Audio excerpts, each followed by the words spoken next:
Welcome to Behind the Curtain, Nashville's movers, shakers, and tastemakers. Brought to you by Cord Real Estate, your key to the heart of Nashville. I'm Steve Luther alongside my co-host Van Hoy. Here we peel back the layers of Nashville's vibrant scene, sitting down with the innovators, creators, and leaders who shape our city. From music to business and everything in between, we dive into the journeys that have brought them to where they are today. We're here to uncover the stories behind the success, the passion driving their pursuits, and why they've chosen Nashville as their stage. It's about the people who dream big, push boundaries, and make this city truly unique. So join us as we explore the heart and soul of Nashville through the eyes of those who know it best. Well, today we're excited to welcome Kurt McKeithan, president and founder of McKeithan Design Studio, a Nashville-based design and build firm specializing in one-of-a-kind custom furniture and kitchens. With more than 2 decades leading his own studio, Kurt brings a rare combination of fine art training and business leadership to the design world. He holds a Bachelor of Fine Arts in Painting and Sculpture from the Otis College of Art and Design, and his work reflects a deep respect for craftsmanship, materials, and form. Before founding McKeithan Design Studio, Kurt honed his skills as an artist, builder, and finisher in Los Angeles, working hands-on in high-end interior environments. Today, his studio blends artistry, function, and precision, serving clients who value originality and thoughtful design over mass production. At the intersection of art, design, and entrepreneurship, Kurt's career is a study in how creative vision becomes a sustainable, long-standing business. Kurt, welcome to the show. Hey, thanks for having me. This is exciting. By the way, This is Steve, right up can, your I, alley. can I get a copy of that just so when I walk in my house Yeah. or my office each time? That's what I hear. I love that. They should have to read that out loud every time you enter the room, right? Yeah. It's like the theme song. Every time you enter in, Exactly. it's like, man, yeah, that's great. You can thank Marlena for this. She's Yeah. our, So, very good. she's our office manager. She takes care of this. She did the summary for us. Yeah. Marlena, we'll have to get this over to you. Oh, Marlena. So let's kind of start at the beginning. So what kind of got you into the I guess the world of fine art, painting, and sculpture? What was the I mean, really, honestly, ever since I was a little kid, that was just kind of a natural thing for me. Always, like, I think my grandmother was the one that really kind of pushed me in that position to be like, hey, he's a natural gift on this. Let's get him in more art classes and stuff like that. But I don't think it really took off until we moved overseas as a kid. That was really the big transition. So we left Georgia. And by the way, I know it sounds, we moved overseas. It was more or less the Beverly Hillbillies moving over to Europe is the way it really was. You know, that's a better picture to plan. Where were you in Georgia? Marietta, Fulton County area. Yeah. I'm from Athens. So. Oh, nice. Oh, There yeah. you go. Go Georgia Dogs. boy. Yes, right. Go Dogs. Yeah. And so we moved over to Paris for 3.5 years. Like you do. I mean, that's just what you do, you know, and then came back for 9 That's months. not Paris, Tennessee. No, not Paris, Tennessee. Paris? We. Came back to Athens, Alpharetta, Georgia for 9 months. And I'll be honest with you, it was like a shock. I Culture shock. bet. From being there for 3.5 years, coming back to Georgia, I was like, all right. My dad's like, hey, do you want to move back? And we're like, yes. Wow. All of us want to go back. So, What year was this? Gosh, this was 92 at that point, 93. Okay. And so we got the opportunity to move back. And so we took it and moved to London, England. Wow. So finished up my junior and senior year of high school and then moved on out to LA. So, but Man, What what took you took you guys overseas? to overseas? my dad worked for my dad worked for Mead Corporation, MEAD packaging. Yeah. But when I was over there, I would always say, like, with a southern accent, like Mead Corporation. They go, meat packaging? You ever hear like, Oh, hey, like, wow, he must be a really good butcher. I'm like, Right, yes, right. just I went with it. I'm like, yes, that's right. So no, but that was a great opportunity. You over there as an artist, my junior, senior year, I don't know what kind of magic my mom worked. It's almost like the Forrest Gump show. It's like, hey, my son's going to get this one way or the other. Right. She worked out some deal at my school that we were at, this American School of England, and right outside of Hillingdon. It's like maybe 30 minutes outside of London. And somehow they set up a room for me to have my studio in the very top of this little chateau. Wow. And I still to this day, I tell friends this. They're like, there's no way. And I'm like, I promise. It was the weirdest thing. I don't know if I was just, whatever the situation was, but I milked it for as much as I could. And I got to hang out with those 2 art teachers for an hour and a half each day at the end of the school day. Wow. And then we would meet once a month at a bar, first to a museum or a gallery, and then go to a bar and have a pint of beer and talk about it. Amazing. And I was like going, you're not going to get that in the U.S. That wasn't happening in Alpharetta. No, it does not. Now, you said your grandmother initially was kind of pushing it. Was she an artist as well? Or? She was just one of those talented people that never knew a note on a piano, but she would play at the silent movies. So like, it's just one of those natural gifted people. Wow. So it was just, I think she picked up on whatever I was doing. And which my parents at the time, they thought I was copying. They just kept going like, where's the trace paper? And I'm like, what is trace paper? And, or photographic memory stuff, like things like that. So if I look at something one time, it's like ingrained. And when I was 5 years old, we drove by the Fox Theater. Oh yeah. And I'm in my little seat looking up, and all I remember was taking a picture mentally of it, went home and drew it.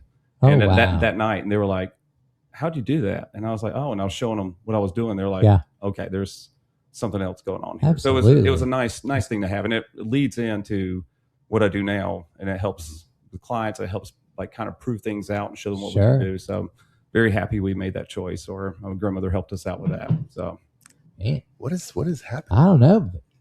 There's an earthquake here. It feels like the building's shaking.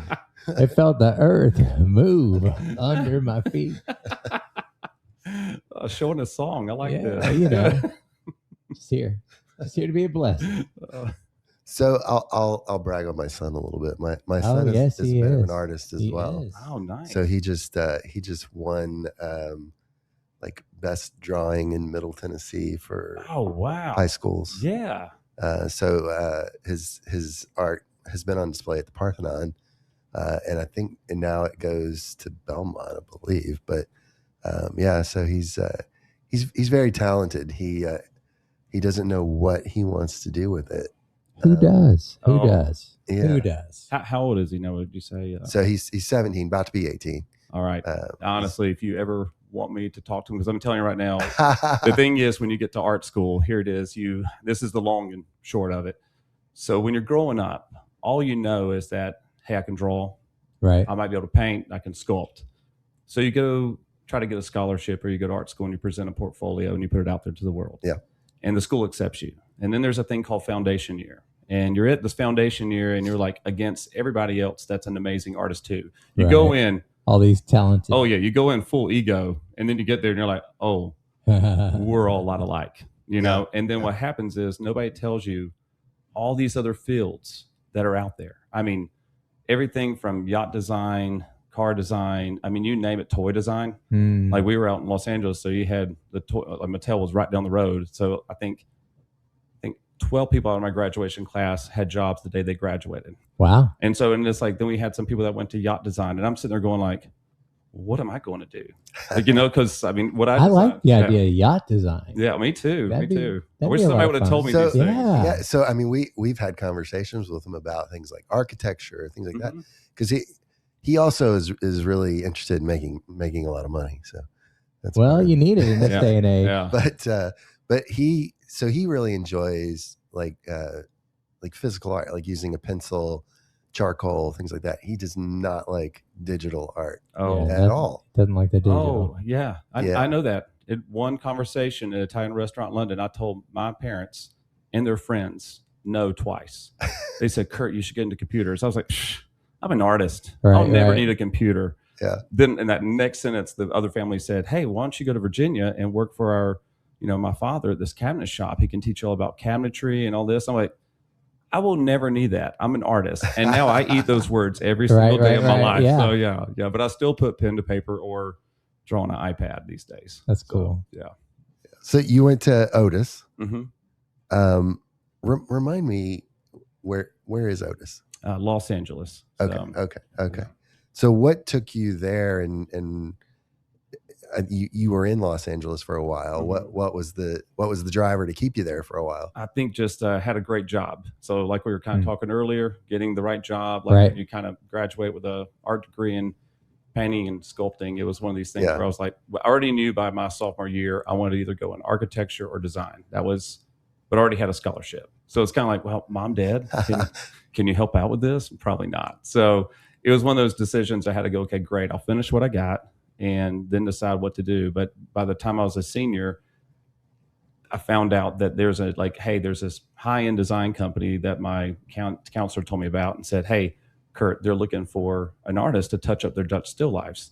And I'm going like, what?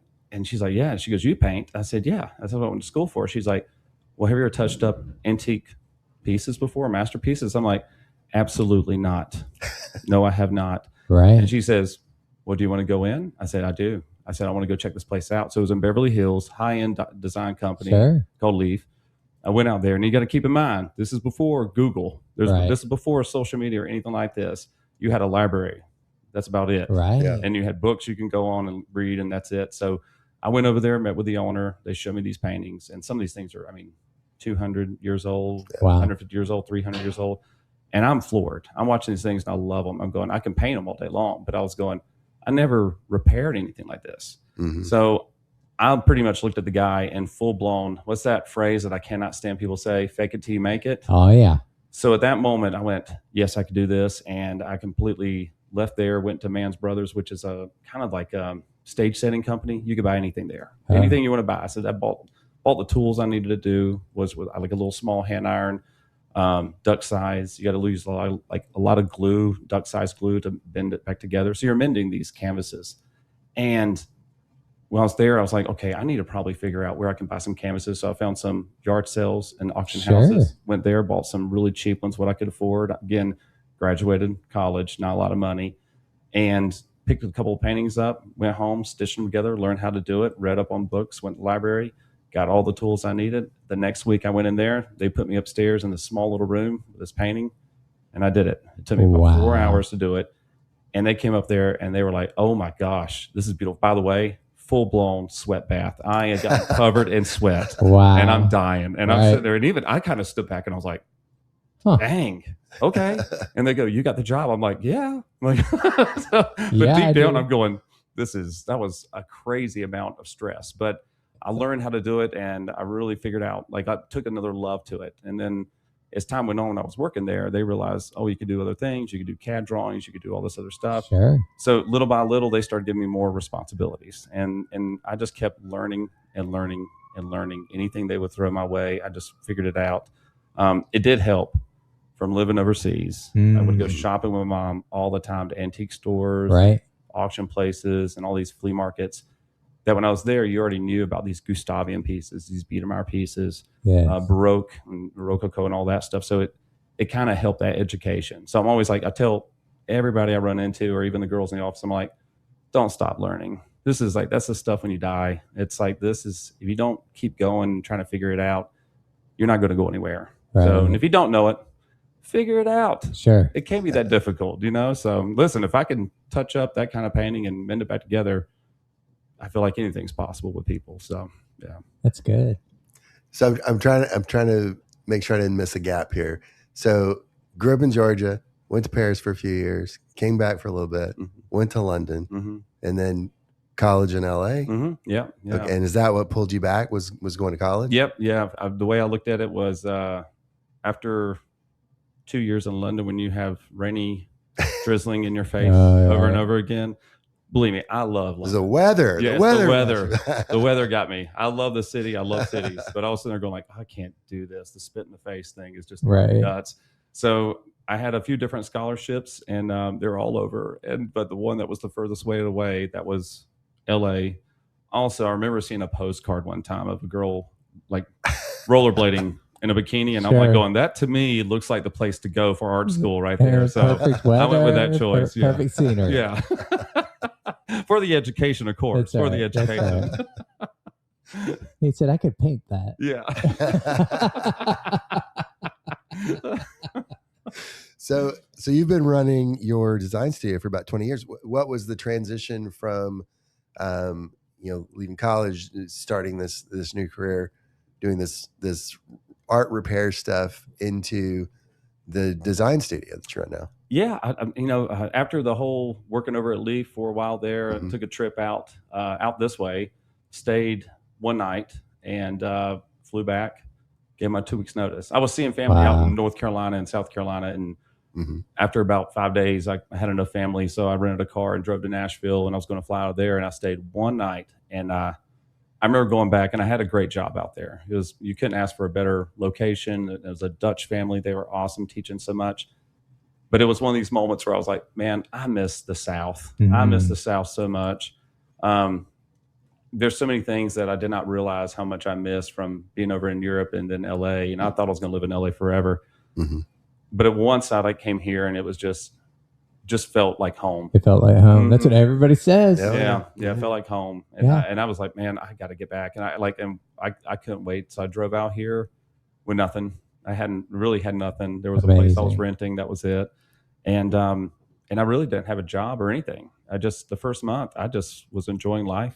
Right. And trying to figure out what I was going to do. And then one day I walked into Marymount Plantation Antiques down in Belmead, and walked in there, and I showed them a brochure, which was like a magazine. And I said, hey, this is stuff I do. And she's like, you do this? And I said, all that. And she's like, so you design it, you can fix it, you can build it? And I was like, yes. And she was like, okay, well, we got some pieces for you to look at. So they first hired me just as taking some of their pieces, putting them back together, bending them and all this kind of stuff. And then one thing led to another. They ran into some clients that needed some help on designing their kitchens and things like that. So I met a lot of good people that way. And this was in like a short, like within 3 months, it's like, I was like, ooh, I gotta set up wood shop. Like I was like, I didn't think about this. And I was like, now I got to set up in my garage and put everything on wheels. You're learning as you go, you know? Right. And the main reason I did a wood shop is because I didn't know anybody. I didn't know guys could build. So I just ended up building this stuff, or telling the clients, hey, I'm going to build this. And I would end up building it. What was the first thing you built? Oh my gosh. First thing I built was a big day bed for a client. Okay. This is when like when you said day bed, people were like, what's a day bed? Right. You know, it was just kind of a new thing. Nowadays, it's like, oh, everybody knows what a day bed is. The first kitchen, though, was for two amazing people, Laura and Ed Hill. First kitchen I ever came into. And I kid you not, this is how green I was in this field. I showed up to her house. She fired her designer, fired her contractor. Wow. Went inside, and she called me out of the blue. This was on a Saturday or something. And I go over there, and this handyman's there. And I said, well, what do you want? Didn't bring a tape measure, piece of paper, pencil, anything. Yeah. I mean, I just got excited that somebody wanted to come design a kitchen. So I was like, yeah, I'm going. And so I got over there and started talking to her. The house is in shambles. She's in the middle of construction. And I'm sitting there, and I'm like, well, tell me what you want. And she starts talking. And I looked at the contractor and said, I said, handyman, I said, can I borrow your pencil? He goes, yeah, here. I said, do you mind if I draw on your drywall? And she's like, yeah, go ahead. So I started drawing it on a drywall, and she's talking to me as she's doing, like, telling me everything, and I'm asking questions. She's got Michelangelo in there. Yeah. Well, this is Laura Hill. Like she sat there, and she goes, after we were done talking, she says, what's this going to cost? I said, I really don't know. I said, I have no idea. I said, but it sounds like we need to take a trip to France, go into a chateau, and take down their kitchen and bring it over here. She goes, that's what I want. I go, wow, great. I said, well, we can't really do that, but I said, I can go get a barn, take it down, and I can use all that material to build it to make it look old and stuff. And she's like, let's do it. How much? I'm like, I don't know. Just write a check and we'll go from there. Sure. And that's what we did. And she asked the handyman, she goes, you got a drywall saw? And she cut it out. To this day, she still has this Is that right? Yeah, it's pretty wild. And it is a piece of like just roughed up drywall, like, you know, all bent out of shape and stuff. But it's pretty funny when I look back. So, yeah. What a great story. Yeah. Man. Yeah. Now, you said, but before that, someone had offered you a job designing cabinets. Oh yeah. Did that play into this at all, or it was totally? It did. It's like little by little, it kind of helped out. Like where it's like, hey, we got involved in designing cabinets and stuff like that, and then I was like, well, I'm going to set up my own business and do this. And so that's what we started doing, was designing kitchens and baths, and it seemed like to be not only a valuable thing, but it was the one thing that I knew people would always want. Right. They always like. Well, they need it. Yep. They always want their kitchen and bath, and so that was something I also had a lot of love and passion for. I love all the technical stuff that goes into it, and like the planning and how people are going to utilize it.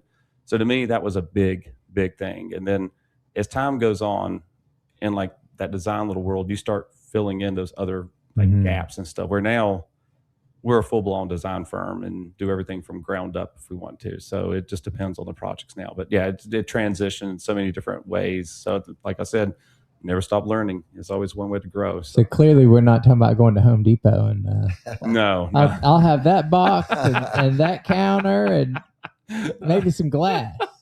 No. Do I get pulls with that? Yeah. No, not the case these Yeah, days. yeah. No. I love it. So, how has your business evolved over the years? What have been sort of the changes that have happened? You focus your bespoke design. Why that, and not mass production stuff? Oh, I couldn't handle mass production. I mean, even we did it for a small boutique company down in Alabama one time, and it was built out so many pieces. It was like 120 armoires of the same one. That I felt like that was the death of any artist. Like really, doing the same thing. I'll tell you, money is not the thing for me. It's the creativity part of it. That's the thing that drives me more than anything. If you can wake up and do something different every day in that same field and feel like you're doing something to make that person have a better life or whatever it is, that's the stuff I like. And to see where, like, that, probably the only thing that runs into that is when you design something too difficult, then you go, crap, I now have to prove this out. Like, I got to prove it all out. Now do this. And trust me, that happens more than I wish. I mean, it happens quite a bit. So, but yeah, the mass producing thing, I couldn't even begin to do that. And we talked about it, and it's like, it's not our world. Yeah, I like the individual. And that's kind of like with our clients. I don't look at myself as a designer. Always have looked at myself as an artist. And I think that's just because of the background. But the thing I like about it is every day you're dealing with a different personality. And it's like, it doesn't matter good, bad, or what they're like. We are there to design for the individual, not for the masses. So if we find somebody that's like, every once in a while we'll get a client that's like, oh, I got this great idea. And I said, what's your idea? Tell me. And I want to know. It's like, oh, I want this white kitchen. And I'm going, wow, that's crazy. Wow, that is mind blowing. But then what we do is we realize that might be all they know. Sure. And then so our job is to educate and kind of talk about these things and how they want to feel when they walk in that space. And then what that transition is from one room to the other. Everybody does it. You know, we all, and kind of like fashion. People do it with fashion as well. They kind of tend to go, hey, this is what it is. You'll see me wear the same outfit probably tomorrow. It's the same. This is like different, been washed, whatever it is, new clothes in the closet, but it's the same thing. But when it comes to that kind of stuff and furniture or designing or kitchens, baths, houses, whatever, it's supposed to be for the individual. That's what's so important to me. And when we're doing that with a client, our job is to direct them in a certain way to get them to go, this is what I want. We had somebody years ago tell me, and this happens more than I think, but it's like they'll go, oh, well, you know, Sarah down the road, she doesn't like that island that you designed. I go, oh, is Sarah paying for that island? Like, right. And the thing is, do you like it? And she's like, well, I love it. And I go, well, don't invite Sarah over. That's right. You know, like maybe take her to the basement. I don't know. Like find another room that she enjoys. But Sarah this is for you. Yeah, yeah. It's supposed to be for that person. So that's what I love about design. It's you know. But then we get to boutique design or something commercial. Like we worked on Tiger Bar and Pearl Diver over in East Nashville. And we'll be talking one night to somebody and they'll talk about, oh, I went to this great bar. And I'm like, oh, which one? They're like Pearl Diver. I'm like, yeah, that's a fun one. I like it. They're like, oh, I love the aesthetics in there. And I'm like, thank you. Yeah. And they're just like, they're like, y'all do that? I said, yeah. I said, man, those guys are awesome to work with. And so we had a great time designing with them and figuring everything out and making it come together. But it's like that experience is for the mass. So you have to do it in a way that people are going there to experience something. Correct. That makes it a place to go to, where in your house, it's like you want to come home and feel a certain way. You want to also make the transitions from room to room to make you feel a certain way. So that's a big thing in design for me. It's like that's the transitions and how you feel in the spaces. That's big. Yeah. Man, this is like right up your alley. I know. I'm just soaking it up. I'm no designer or artist, but I think of myself as a curator. Nice. So, all right. I like that. I like that word. Yeah. That's what I do. I curate. Now, Van, you're gonna have to help me out. And connect. I curate and connect. Nice. That's what I do. Love it. We met an interior designer recently. I think it was maybe through Music City Lifestyle.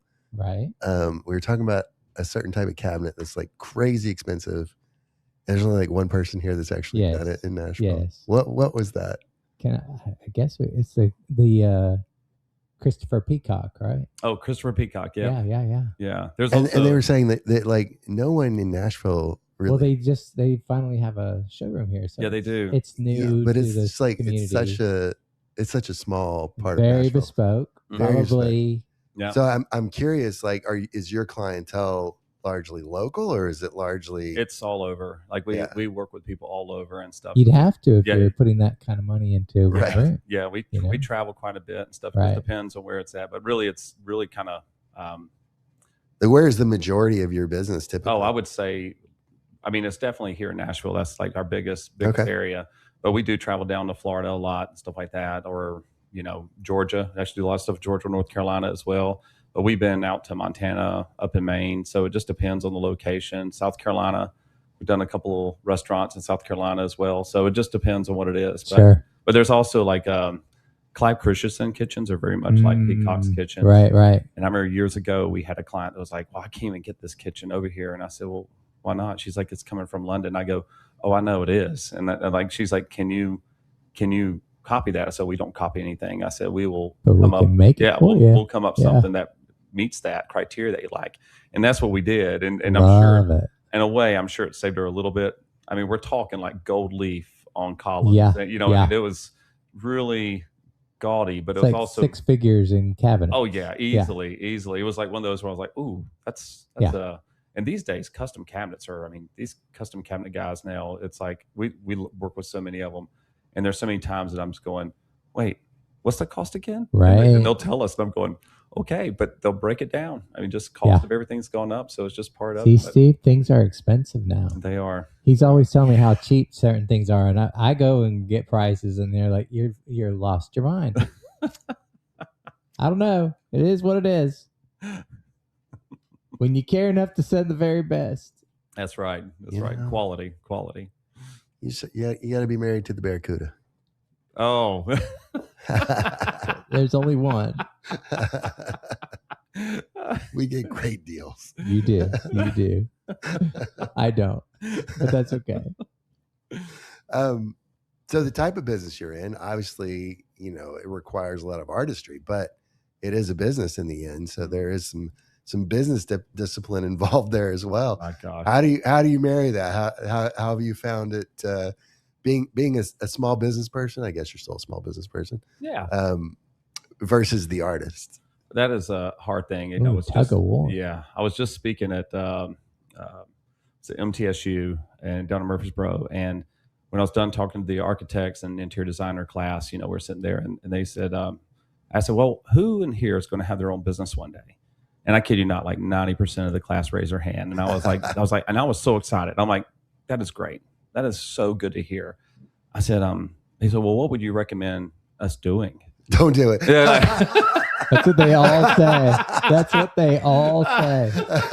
So I sat there and I said, honestly, if you really want to know, either minor in business or date somebody in the business department.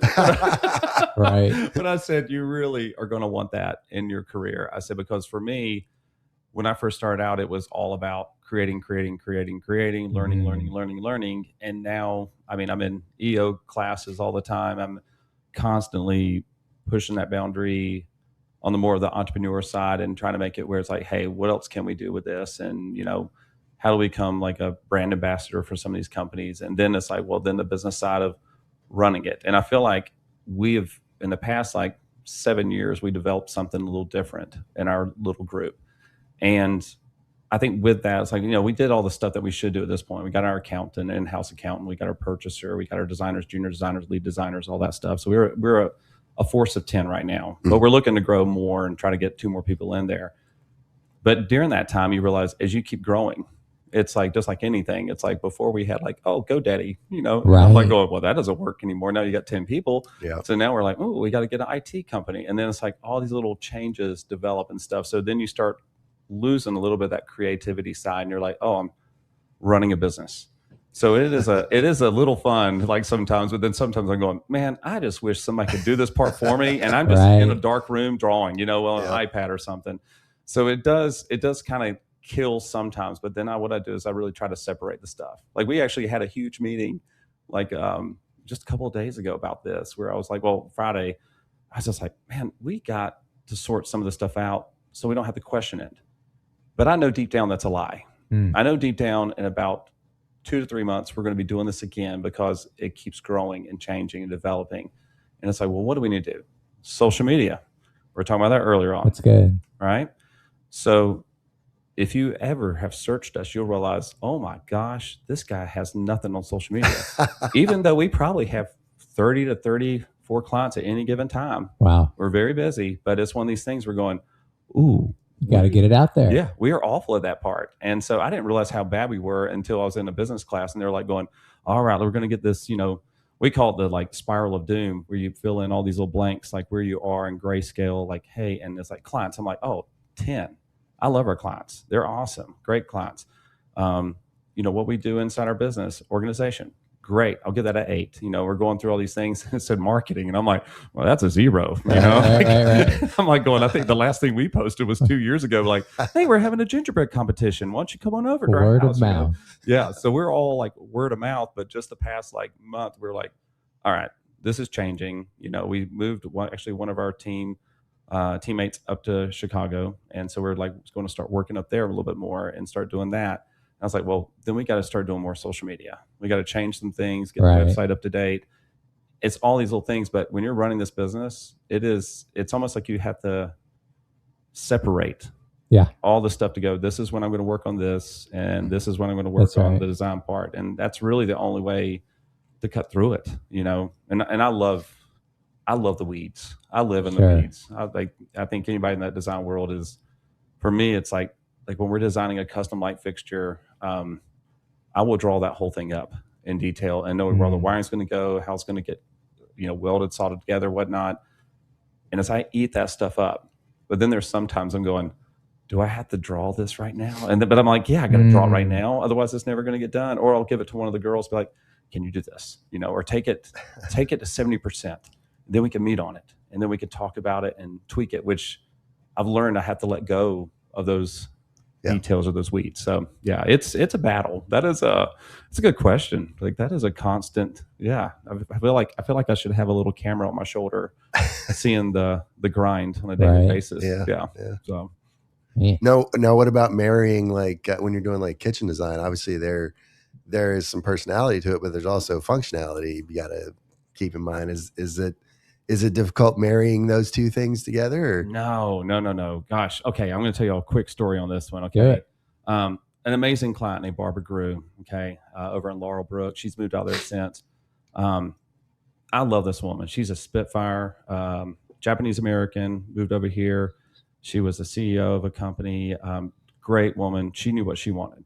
Well, I walked in her house for the first time, and I knew right when I walked in, I saw the front stoop was dropped like 3 inches with a crack in the foundation. I'm like, okay, well, this house is a little dated. There's stuff that needs to be done. You could tell a lot from the outside. And then when you get inside, you can say, okay, well, this is about 15 years old. Right. She also doesn't know what she wants. And I've noticed that a lot of times is there's a lot of people that don't know what they want, but that's why they hired us to come in to like start talking to them about this, give ideas. So this is back in the day before I had an iPad. This is when I used to like hand sketch, ink, watercolor, like all my drawings and stuff.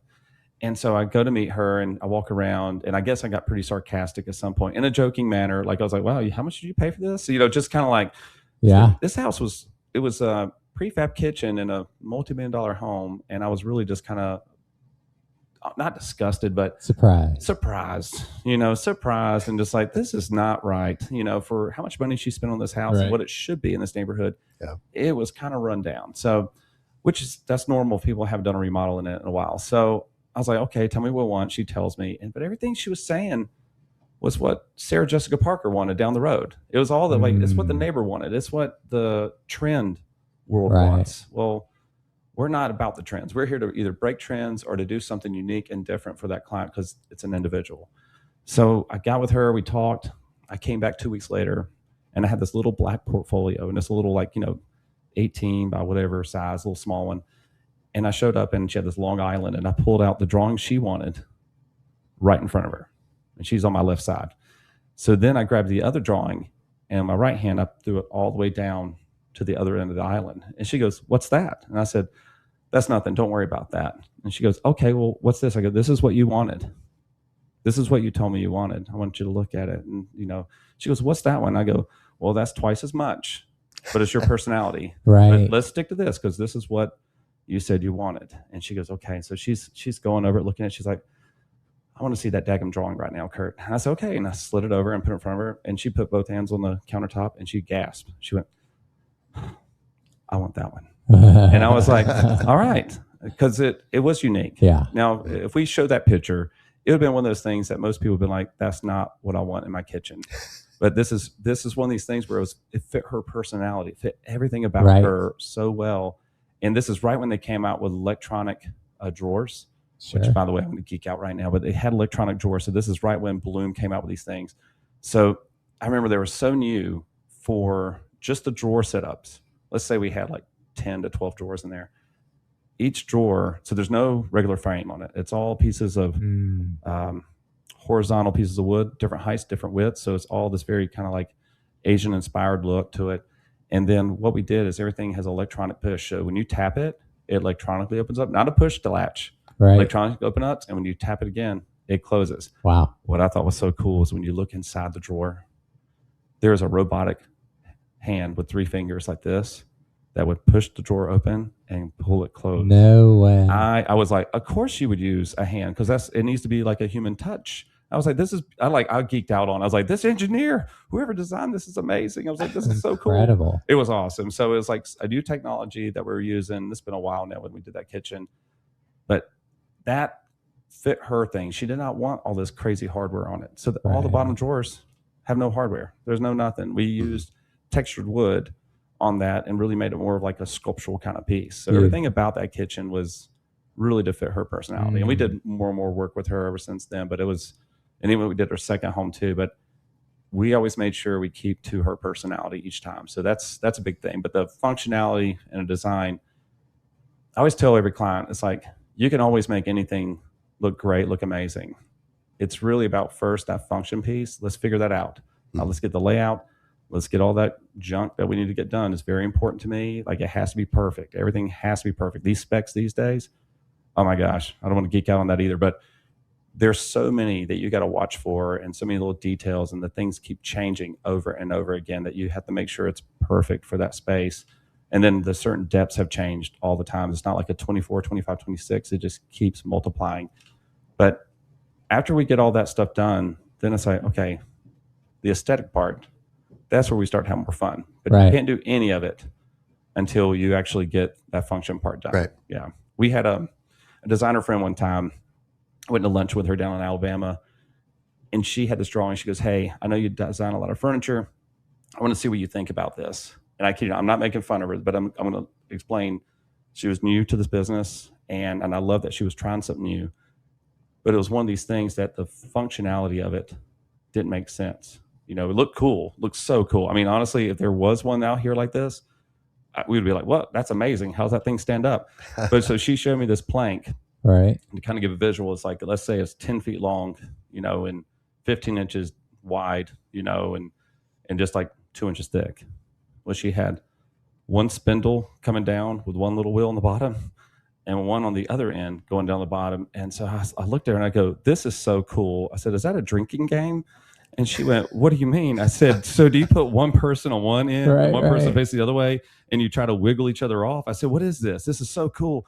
And she was like, "No, why do you say that?" I go, "Because if they stand up, the thing falls." Yeah. And she went, "Oh my gosh, you're right." I said, "But just everything's there. Just add the bracing you need and add 2 more wheels or 2 more spindles, like it's okay."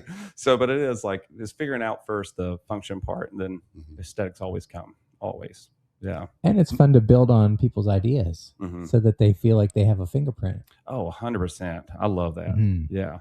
Now, in our world, new construction, sometimes it's very hard for people to visualize what the end product is going to look like. But even in resale, like, we use staging and photography, different angles, things like that, because a lot of people just really have a hard time visualizing what something could be and how it could be used, all those kinds of things. Do you run across that all the time? And how do you, I feel like he could just people pick up a pencil and draw. Me, I have to use words because I draw stick figures, right? So I could draw the sticks, but I could use the words, and I get them there with emotion, excitement. I like the hand motions. Oh yeah. I feel like a lot of times though people can't tell you exactly what they like or what they want.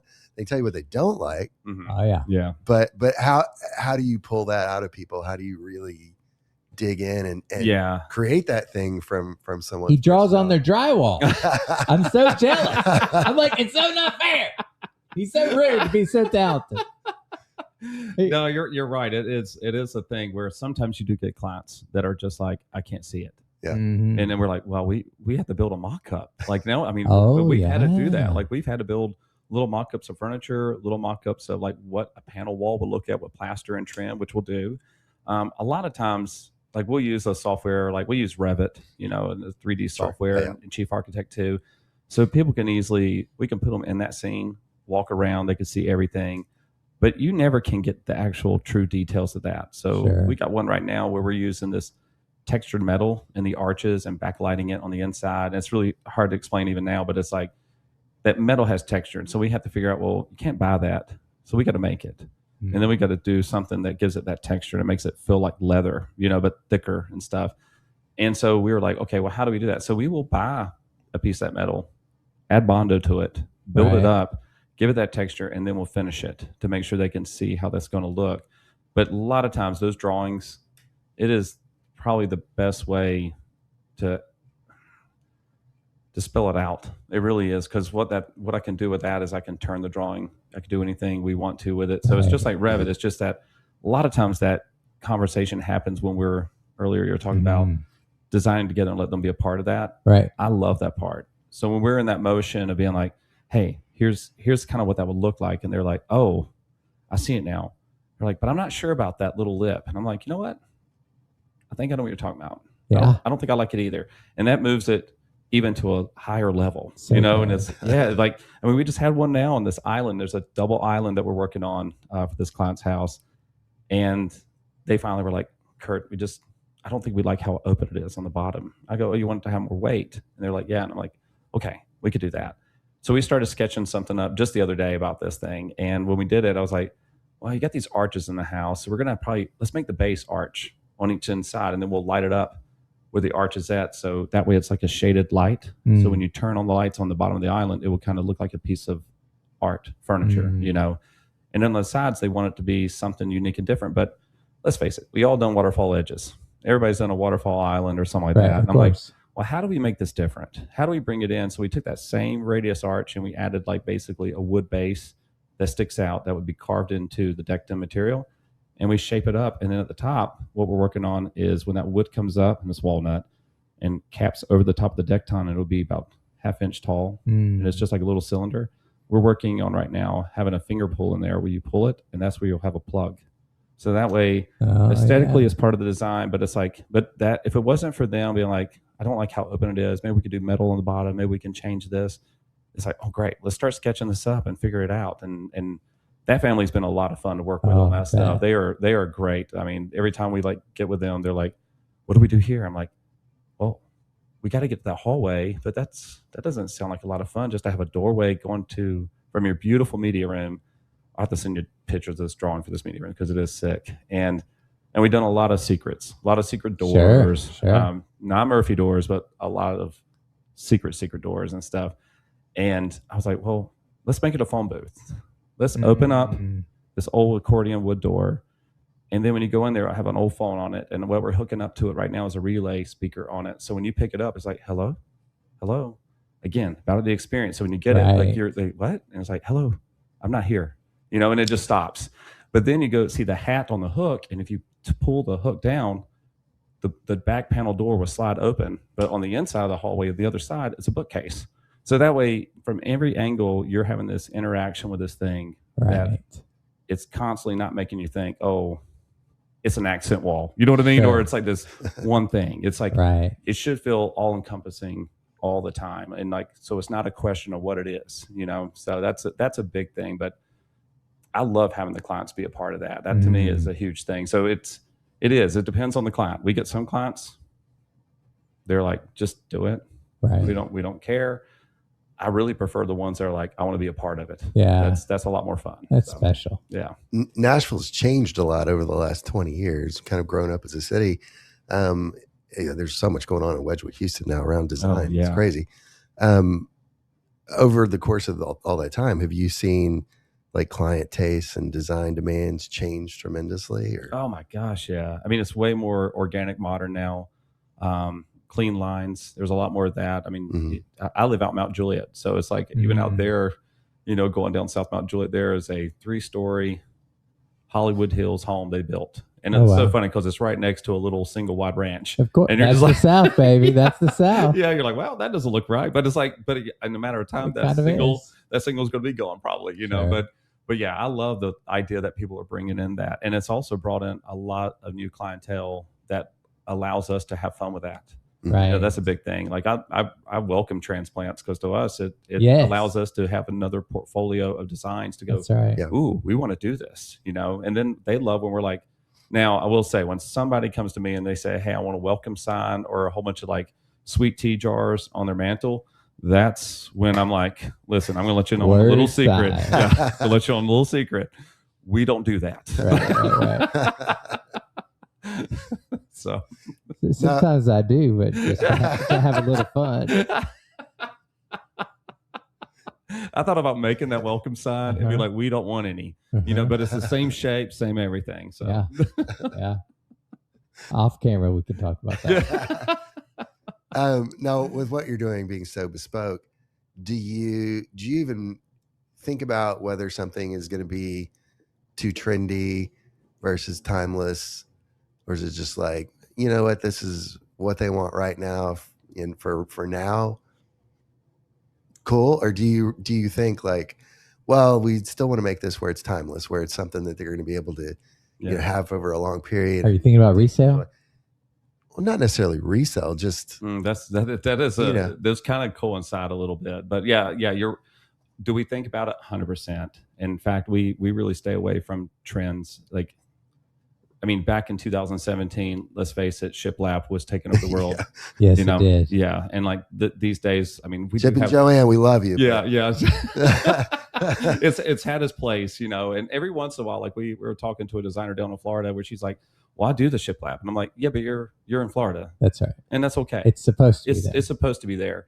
Here, I always wanted to make a little spoof video where we walk around. We're like, where are we? Are we in Maine? What is this? Why do we have shiplap in our, and the whole history of shiplap and why it was there and what it should be for is two different worlds when people are like, hey, let's put it as an accent wall, where it became a use of a material that was semi-inexpensive that you could put on the wall that adds some character instead of it just being a dry wall. Where right now, guess what? The thing that's taken over, wallpaper. Yeah. Wallpaper is all over. And the amount of textures and different finishes and things you can do to it, it's endless. And that's just what we have here in the States. Mm-hmm. I just got back from Paris where the stuff I saw there, we're about 4 years away. Oh, wow. That's how far they are on their wall. What are we not seeing yet? Oh my gosh, the amount of fabrics that are going on walls now and the textures. And I mean, there was some that I was like, can you say flabbergasted? I think you can. But it's like, I was sitting there just amazed that I'm going like, I could not understand the texture and how that can go on a wall, but it is. And I was like, this is beautiful stuff. And I think it's a matter of time where we're going to start seeing more and more of that. Otherwise, we're just going to get it brought in because it's beautiful stuff. So I think it's just a matter of time. But with trends, we really try to stay away from them unless a client really is liking something that they saw on Pinterest or, hey, we saw this thing we really liked and enjoyed. And what we do is we kind of take that and we tweak it. We don't we don't ever really copy. We don't ever repeat. We really try to take that material or take what it is and go, what else can we do with it? How far can we take it? And again, I can't stress on how do you want to fill in that space? Because that space is different than what you saw in a little photo on your screen that really might have been a 10 by room or something like that, where your room is 24 feet big and like you can't pull that off. And if you do, it might be too heavy. So it's like, how do you bring that stuff in? Like, what is it right now? We have a lot of ribbed white oak fluting, round over, that's all over. And so we're actually using it on a project, and we're also trying to use it in a way that kind of steps outside the boundary a little bit. And then how do you light it up? And then can you make that melt into metal, and then can you go into countertops? And then how do you make that transition? So it's really about taking that material and pushing it. Where if it was resale, that's a big one. We every once in a while we'll get involved in something like that where they're like, hey, we're going to sell this house. Can you help us? And it's like, we can, but you got to be really strategic on, hey, budget, what we're pulling, how quick we're pulling it, and then how quick we can get it in to make sure it looks great to sell. People are going to be happy and we can get it out the door. Where I think last year we did 2 VRBOs downtown, and one of them was about to be on the Travel Channel, and they're really cool. The clients are great. We love these people. And we don't do VRBOs like this. And not that we have a stamp like we don't do this, we don't do that. No, it's just that normally VRBOs are like quick, down, dirty, not too crazy. And it's just like, they'll have a painted picture of somebody, a singer or songwriter on the wall. And you're like, hey, and then you get people from out of Nashville be like, oh my gosh, this is so Nashville. And I'm like, okay, well, you're going to be down on Broadway. You're going to see Nashville. If you really want to go live in Nashville, come out to Mount Juliet. Okay? Right. We'll take you to some homes, so we'll give you a family tour. But when we did that project, we had a 3rd floor and a penthouse. And on 3rd floor, we went out. It was full blown Tennessee country, Nashville skyline, all this stuff. And it was very enjoyable. Then we got into the 4th floor, and that's where we had a lot more fun, where it was more bespoke. Every room was very vibrant, a lot of crazy colors. They had their own stage, their own bar, huge kitchen, shuffleboard, you name it. They don't. I looked at the client and I said, here's the thing. They don't have to leave. Right. They might go to Broadway the first night, second night, third night, fourth night. They're here. They're not going to be like, they got their own karaoke. They got a guitar up here. They got everything they want. I said, this is like, they're going to get enough of that down there to when you get into this space, it's a different feeling. But we had to do that project in a way that costs can be brought down, because you don't want to be, you're not living in it, the client's not living in it. So now you have to be like strategic about fabrics and commercial fabrics, and then you got to be strategic about all the stuff, wear and tear, and then if it does damage, how quick can we get it back? So there's a balance to that stuff, but it is a constant struggle, but it depends on the client too. So, but they were a lot of fun to work with, and that was kind of like trendy meets crazy on steroids, where it's like, let's just have a lot of fun. So yeah. What excites you the most about the next 5 years? Is it new materials? Is it more business related, new collaborations? Is it tech? What's coming with AI or augmented reality? Like, what are you excited about? Wow. I mean, all of it, to be honest with you, but I'll keep it simple. But it's like, okay, AI world, I think it's great. I think embrace it. I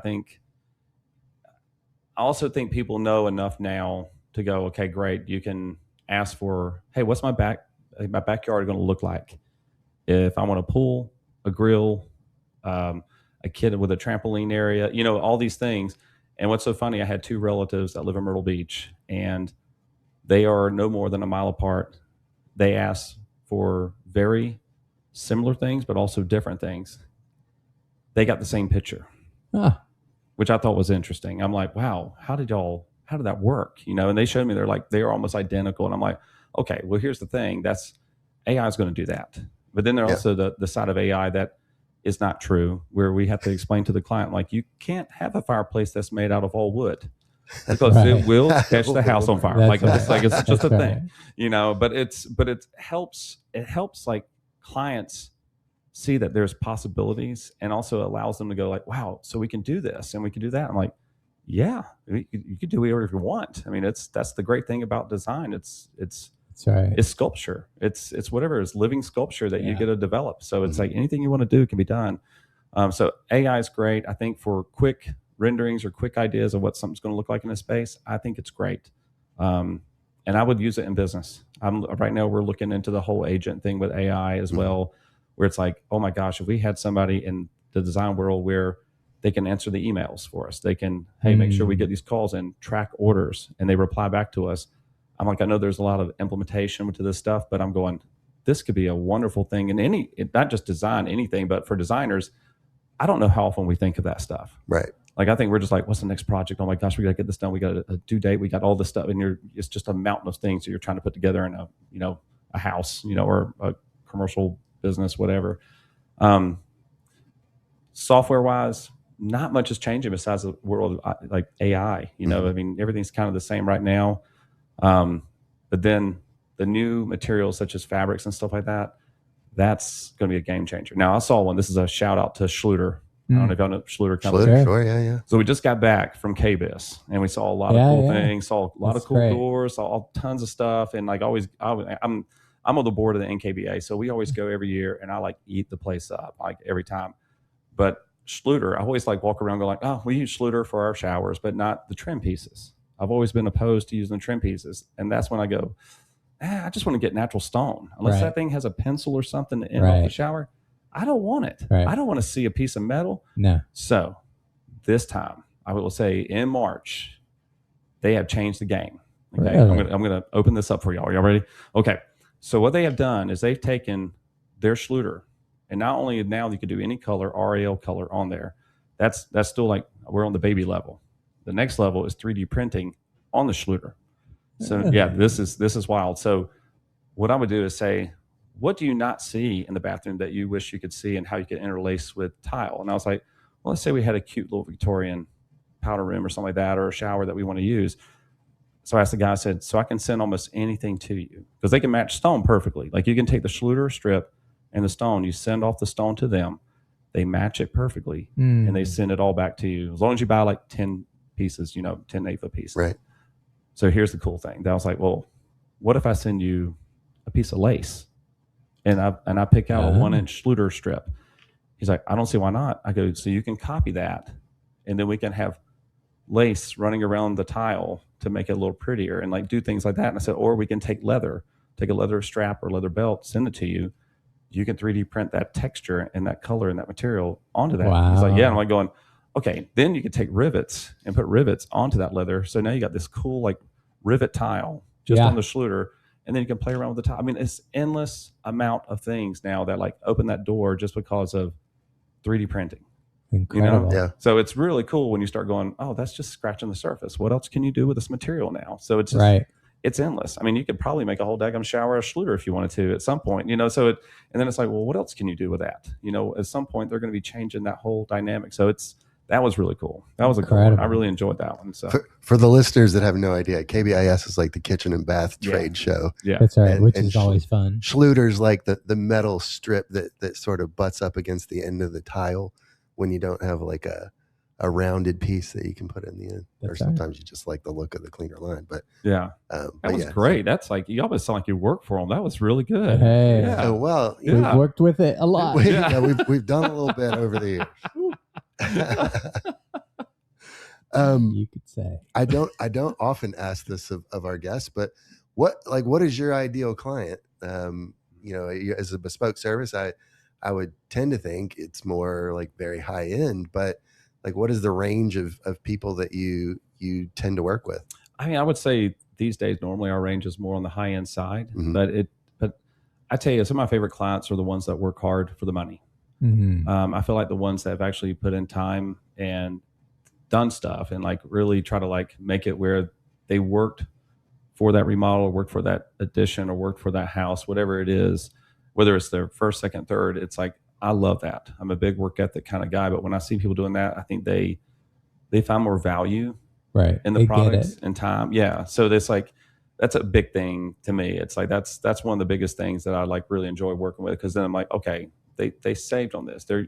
Whether it's, hey, stock money, whatever the situation is. And by the way, I never ask any of that stuff. That's totally separate.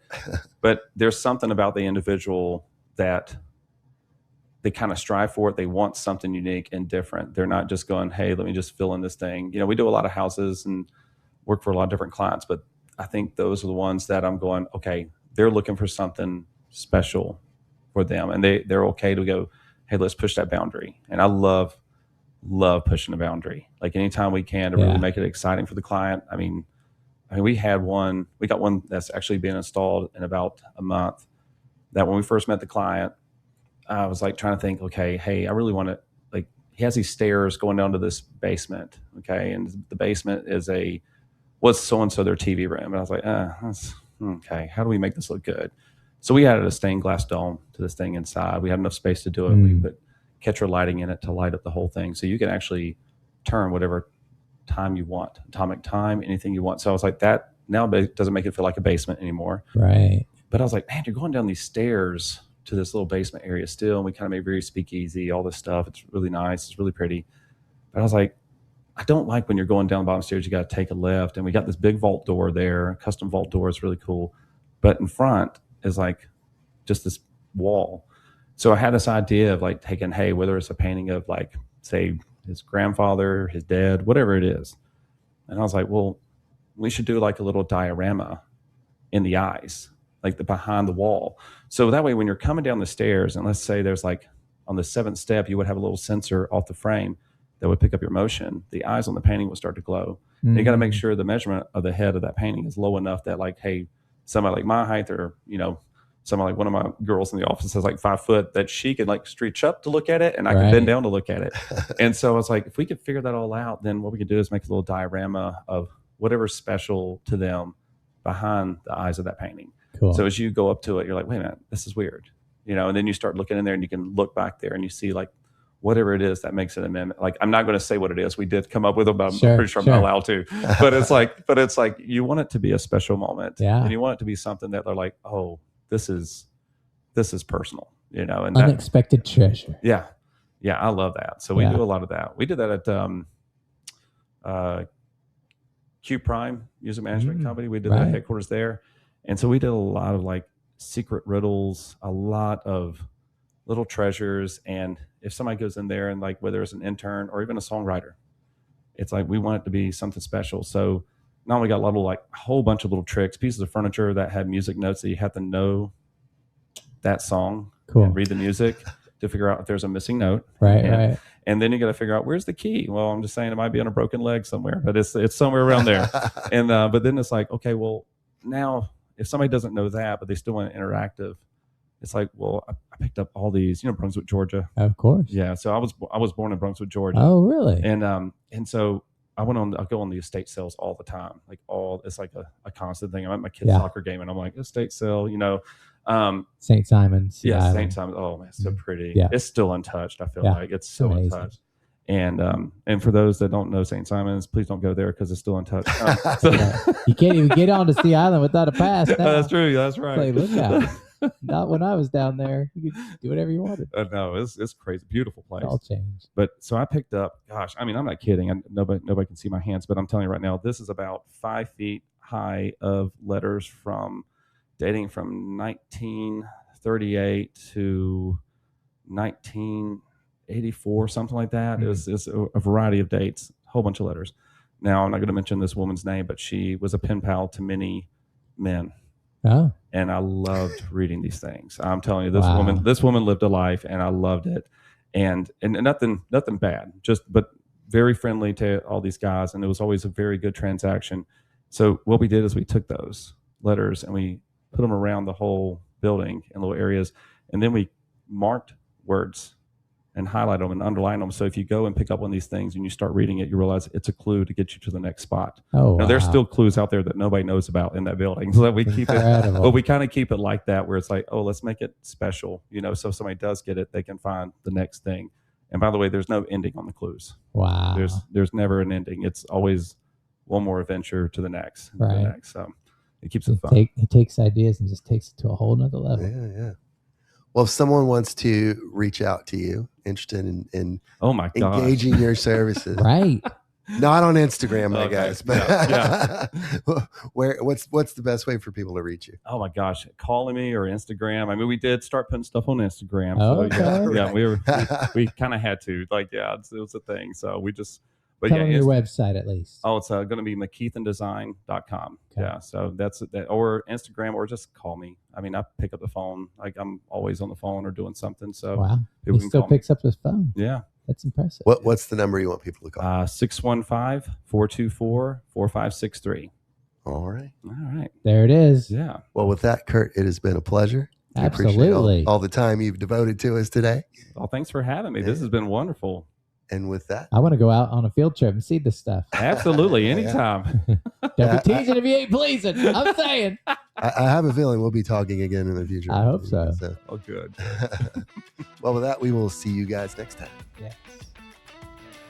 Well, that's a wrap on today's episode of Behind the Curtain, Nashville's movers, And shakers. taste makers. We hope you've been inspired by the stories of passion, perseverance, and innovation right here in Nashville. A big thank you to our guests for sharing their journeys and to you, our listeners, for joining us.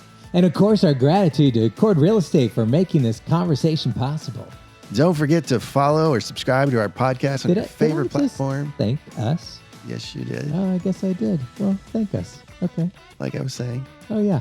Go Don't ahead. forget to follow or subscribe on your favorite platform to catch every episode and hit that notification bell. We've got plenty more fascinating guests lined up, ready to share their insights and inspirations. And we love hearing from you. So reach out to us with your thoughts, questions, or suggestions for who you'd like to hear from next. Until next time, keep chasing your dreams and making your mark in Nashville. Oh, my goodness. Remember, Am I talking to Casey it's the Kasem? people behind the scenes that make the city shine. I love it. Take care. See you behind the curtain.